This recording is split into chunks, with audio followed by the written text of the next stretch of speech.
it into open source. Okay. You can go to the website. It's opencompute.org. Okay. You'll see a lot. Now, the rationale behind it, and let me put this into perspective. Most data centers, from an electrical point of view, and this is just one aspect of it, but from an electrical point of view, get about 50% of the power that comes into the data center to the devices, services, products that need it. There's about a 50% waste in most data centers. Okay. Opencompute.org drops that down to 7%. So you have a 93% efficiency. Okay. Which is really important in these days, at least in my mind. So one of the things that they could do, and it's what I would do if I were in that business, is make it clear to the enterprise that they're implementing all of these efficient type architectures that are in opencompute.org to provide much higher efficiencies. Now, they may already be doing this, and this is something you may want to talk to them about. Okay. Whenever you talk about a data center in a box, which is basically when you're putting it in the container, you have to be very efficient. So they may already overlap, but it's something to keep in mind. Okay. Additionally, some of the other things I would focus on, well, besides efficiency, because efficiency is the key issue in any data center. How efficient are you in setup? How efficient are you in ongoing management? How efficient are you in changes? How much money can you save versus a typical data center? Because it's a cost issue. Okay. If you're offering either a data center or a colo, it's because of cost that people would go with it. The second thing, besides the cost and efficiency, is security. There's physical security and there's cyber security. What are you doing to enhance both?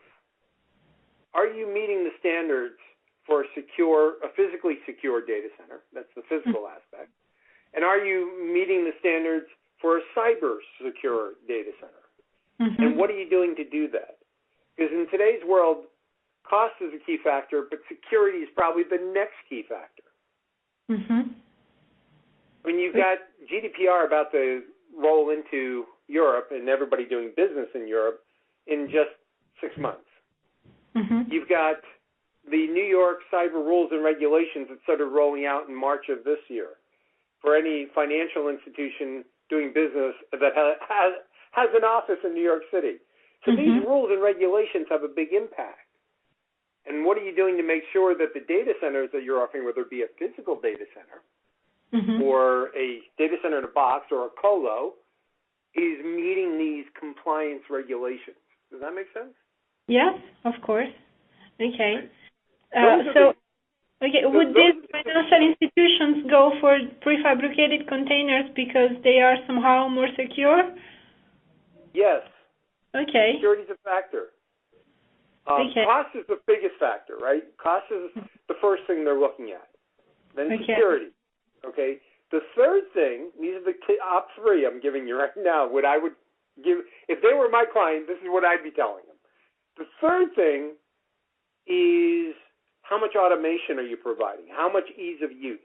How much expertise do you require to run or manage these data centers? Are you putting the expertise into the data center, or are you requiring it in the administrators?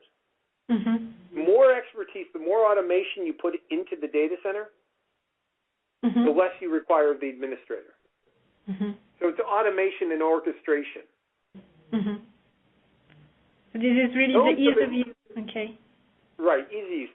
Those are the three things, right? Cost, you have efficiency, right? Don't forget that when we talk about cost. Big portion of that is efficiency. So we're talking about cost/efficiency, security and compliance, and ease of use. Yes. Those are the factors. If you can show that you have it better than what they have today, you will have a good situation. The way you approach your